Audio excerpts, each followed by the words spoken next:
Here we are at the Vernee booth with the Apollo 2.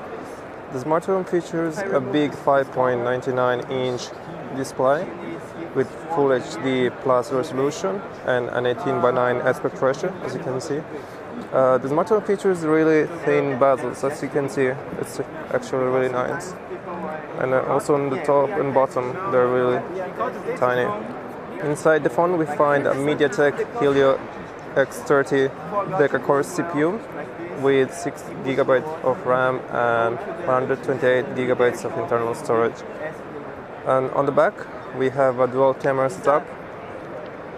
So you can see here, if it focuses, with a 16 megapixel main one and a secondary 5 megapixel to take photos with bokeh effect. Meanwhile, on the front, we have a 13 megapixel shooter.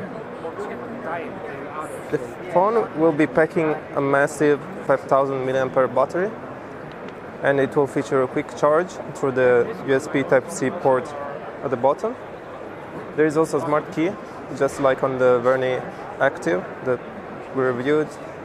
So once you press this key on the side, this will pop up, and you can do some quick actions.